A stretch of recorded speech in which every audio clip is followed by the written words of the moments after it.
Oke, daripada banyak ngebacrek, nih langsung saja nyalakan udut kalian, kita santuikan ke alur ceritanya cuy. Untuk video ini kami tidak menyediakan stok lawakan atau jokes garing, karena film ini sangat membutuhkan 99,9% otak untuk berpikir. So, jika kami tambahkan lawakan unfaedah di video ini, takutnya kalian akan salah tangkap yang nantinya malah bikin mumet babatok kalian. Oke, langsung saja. Film ini akan terfokus kepada sebuah arsip digital atau memori yang menceritakan seorang pakar robotik muda bernama George, yang juga tidak bisa menerima kematian istrinya dan berusaha menciptakan sebuah robot persis menyerupai istrinya. Film ini berlatarkan tahun 2038, dan di scene awal kita akan diperlihatkan kepada seorang pria bernama George Almore. Dia adalah seorang pakar robotik muda yang mendapat kesempatan dari ARM Happy Industries untuk melakukan riset robotika selama 3 tahun di pegunungan bersalju, yaitu di Yaminashi di Jepang. Dan dia harus memberikan sebuah karya robotik di akhir masa tugasnya. Lalu scene berpindah ke laboratorium dan robot yang menatapi sebuah lukisan. Dia adalah J2 atau robot kedua yang diciptakan oleh George. Setelah itu kita diperlihatkan kepada robot ciptaan pertamanya, yaitu J1. Singkat cerita, George sedang berkomunikasi dengan istrinya yang bernama Jules Almore lewat sebuah teknologi yang bernama Somnolen. Somnolen adalah sebuah mesin arsip yang berisikan arsip digital segala isi otak dan hati istrinya yang telah meninggal. Meskipun Jules atau istri George telah meninggal, namun dirinya secara legal dinyatakan hidup. Jules hanya tertidur dalam sebuah mesin arsip tersebut. Namun setelah masa sewanya habis, maka Somnolen atau mesin arsip tersebut tidak lagi dapat digunakan, dan istrinya akan dimakamkan. Teknologi ini bisa dibilang adalah teknologi untuk mengatasi kematian. Edan juga ya. Jadi si Jules atau istri si George ini ceritanya telah meninggal karena kecelakaan ketika mereka berdua sedang dalam perjalanan menggunakan mobil. Dan yang berbicara dengan George lewat Somnolen adalah arsipan atau memori dari istrinya, yang bisa digunakan untuk berkomunikasi lewat mesin arsip yang telah disewa selama 3 tahun. Setelah itu George mendapat sebuah telepon dari Simon. Dia adalah rekan kerjanya yang sekarang sudah beralih posisi menjadi wakil pimpinan pengembang internal di ARM. Di sana Simon menginjek robot milik George karena cenderung jadul dan goreng patut untuk tahun di mana George hidup sekarang, yaitu tahun 2038. Dan setelah itu kita diperlihatkan kepada proyek milik George, yaitu sebuah robot humanoid modern. Kita panggil saja J3. Robot J3 telah diciptakan dari arsip digital memori istrinya.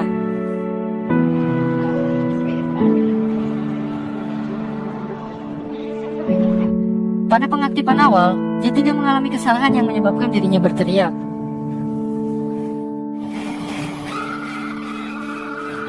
Creepy banget anjir, udah emang gak ada kakinya kayak Uranus gitu. Singkat cerita, George ditemui 2 orang pria bernama Vincent dan Melvin yang mengaku utusan dari Archive Systems Incorporated. Mereka datang untuk menemui istrinya George. Maksudnya mereka berdua datang untuk mengecek keamanan arsipan digital istrinya yang ada pada Somnolen atau mesin arsip. Bapak Melvin menjelaskan bahwa sistem Somnolen akan kadaluarsa dalam jangka waktu 2 tahun 8 bulan 4 hari lagi. Lalu ia pun memeriksa keamanan Somnolen dan mendeteksi bahwa seluruh arsipan istrinya sudah terdownload. Hal tersebut dikarenakan George telah menggunakan arsipan memori istrinya untuk kepintaran robot ciptaannya, dan itu merupakan pelanggaran penggunaan Somnolen. Melvin menuduh George telah merusak segel Somnolen dan itu pelanggaran berat untuk undang-undang pemakaman, sehingga robot security sudah siap untuk menyerang George. Namun Vincent mengkoreksi, ia lupa memberitahu Melvin bahwa Somnolen bukan disewa secara personal oleh George, tapi oleh perusahaan AMR Happy Industries. Jadi kerusakan itu bukan tanggung jawab George, melainkan tanggung jawab perusahaan AMR. Setelah itu George menemui J3 dan mencoba untuk mengaktifkannya kembali. Namun si robot masih bingung dan mencoba mensinkronisasi segala input. Prosesnya lebih lama karena otak J3 dibuat sepenuhnya seperti manusia.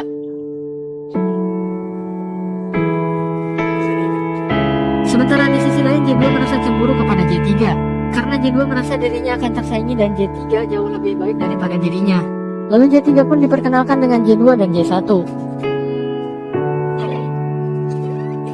George juga menjelaskan masing-masing kecerdasan buatan dari prototipe yang telah ia buat tersebut, bahwa J1 hanya memiliki kecerdasan rata-rata umur 5-6 tahun, J2 15-16 tahun, sedangkan J3 memiliki kecerdasan maksimal seperti manusia. J2 yang mendengar hal itu semakin dibuat cemburu. Singkat cerita, George menemui seseorang bernama Tuan Teg untuk menerima prosedur keamanan baru untuknya, yaitu berupa sebuah koper. Pada perjalanan pulang, George terus saja dihantui oleh pikirannya yang selalu memikirkan istrinya. Di sana George memikirkan kejadian bagaimana istrinya mati, yaitu ketika dirinya sedang menjelaskan proyek 3 tahun pengasingan diri di Yaminashi, atau tempat yang ditinggalinya sekarang. Dan beberapa saat kemudian ada sebuah mobil yang terbentang ke hadapannya. Lalu George pun terbangun dan alarm berbunyi. Kekacauan terjadi dan Jules terjebak di garasi mobil. Lalu ia pun membuka koper dan menuduh Tuan Teng yang melakukan hal tersebut. Namun sebenarnya itu semua adalah ulah dari J2 karena telah cemburu kepada J3. Lalu akhirnya Jules pun meminta bantuan Tuan Teng untuk membukakan pintu garasinya. Dan ketika Jules sedang menerbangkan drone untuk pemeriksaan area keseluruhan, J2 lagi-lagi berbuat onar di laboratorium. Ia memasukkan J3 ke dalam rak peralatan. Dan ketika Jules pulang, ia langsung tunjukkan J3 yang terjatuh di atas tubuhnya dan marah kepadanya. Karena J2 memberitahu bahwa sebenarnya otak J3 bukanlah komputer, yang artinya Jules sebelumnya tidaklah jujur. Lalu Jules pun mulai menjelaskan bahwa otak J3 dibuat dari campuran unsur biokimia dan arsipan isi otak dari Jules atau istrinya Jules untuk menghasilkan sebuah kepribadian. Bukan hanya J3, namun J1 dan J2 pun memiliki otak demikian. Maka dari itulah J2 memiliki sifat pencemburu sedangkan J1 hanya memiliki sebagian kecil kapasitas otak, jadi dia tidak memiliki emosi. Dan akhirnya robot J3 memberitahu Jules atas perlakuan J2 kepada dirinya. Sebagai hukuman, J2 dinonaktifkan dan kakinya dilepas. Kaki J2 dirangkai kembali menjadi seperti kaki manusia.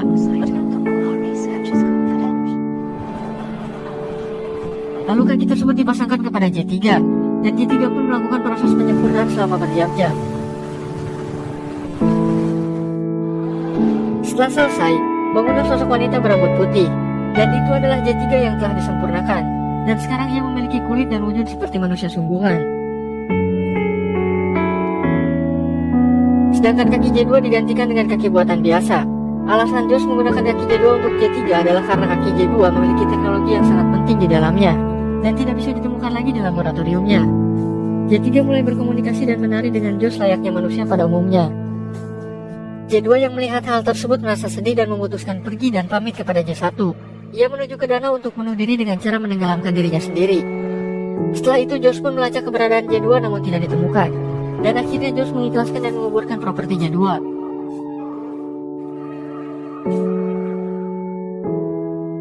Singkat cerita, ketika Jules lagi-lagi memimpikan istrinya, J3 menemui Jules untuk tidur bersamanya.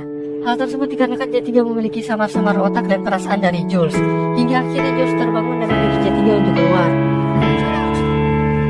Sampai dia teringat memori tentang kecelakaan Jules yang ternyata pada saat itu dirinya sedang hamil.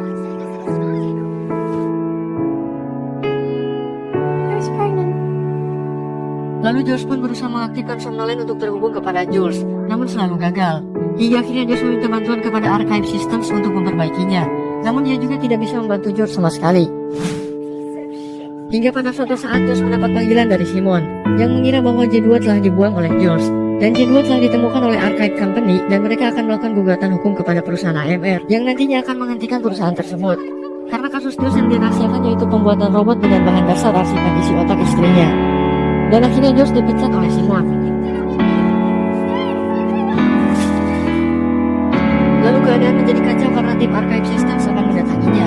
Dan ketika Jules meluncurkan kontak jembatan, J3 mengangkat telepon dari Jules.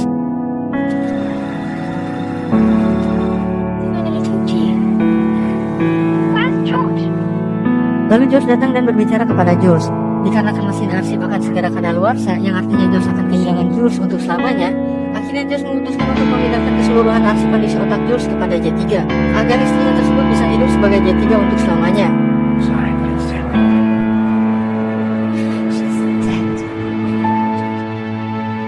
Sementara itu keadaan di luar sudah didatangi oleh pesawat dari Archive Systems, dan beberapa robot security-nya telah memasuki laboratorium George.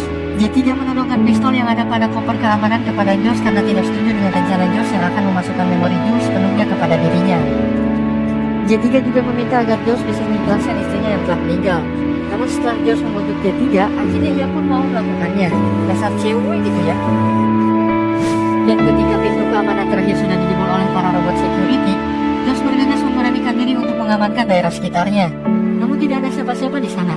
Bahkan pesawat Archive System yang mendarat di pangkalan laboratorium pun menghilang. Dan akhirnya J3 kembali sadar. Dan ketika mereka sudah bersenang-senang, tiba-tiba telepon somnolen berbunyi lagi. Dan itu sangat membuat George merasa terheran-heran. Seharusnya somnolen sudah tidak aktif dikarenakan seluruh arsipannya telah dipindahkan kepada J3. Dan ternyata telepon tersebut dari Jules yang mengatakan bahwa sistem George akan kadaluarsa beberapa saat lagi. Dan terdengar juga suara bocil yang ternyata itu adalah anak dari George dan Jules.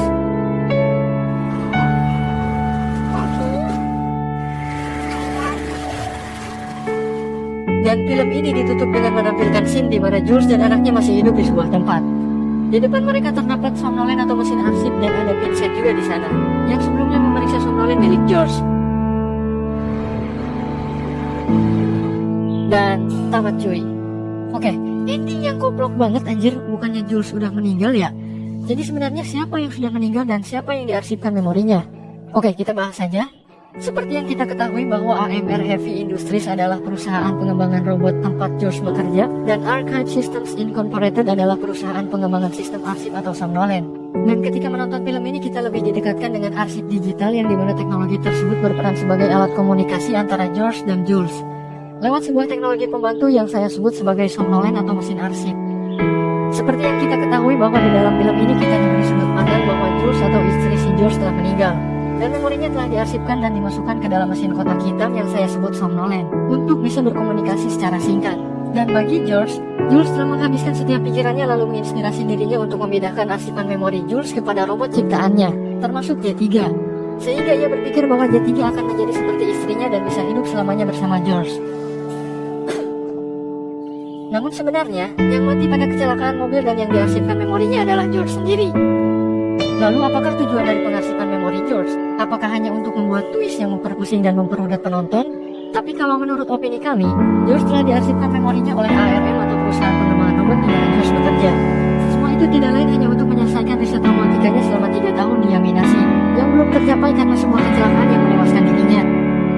Seperti yang Vincent dan George katakan di scene awal, bahwa yang menyewa somnolen atau mesin arsip selama 3 tahun bukanlah George, melainkan adalah perusahaan AMR. Yang berarti AMR Heavy Industries memberikan George kesempatan untuk menyelesaikan risetnya dalam mesin arsip tersebut. Mungkin seperti itu maksud alur ceritanya. Memang sulit untuk masuk akal sih, tapi hal itu didorong kuat dengan tagline film ini yang mengatakan Death is not the end, yang artinya kematian bukanlah akhir. Dan ada juga beberapa fakta yang membuktikan bahwa George telah meninggal. Yang pertama, ketika George mencoba untuk menghubungi Jules, ia tidak dapat terhubung karena peraturannya George yang diarsipkan otomatis George yang meninggal. Maka dari itu hanya Jules yang dapat menghubungi George terlebih dahulu. Yang kedua yaitu anak dari si George dan Jules yang tumbuh menjadi seorang bocil. Karena jika istrinya yang sudah mati, maka anaknya pun otomatis akan mati juga. Untuk pesan moral, kalian bisa tulis saja di kolom komentar. Apa kira-kira pesan moral yang cocok untuk diambil dari film ini? Oke, sekian saja. Semoga kalian tidak ngomong mendengar bacotan saya mengenai film ini. Jika ada kesalahan, mohon untuk dikoreksi karena admin juga sama-sama manusia. So, wassalamualaikum dan sampai jumpa.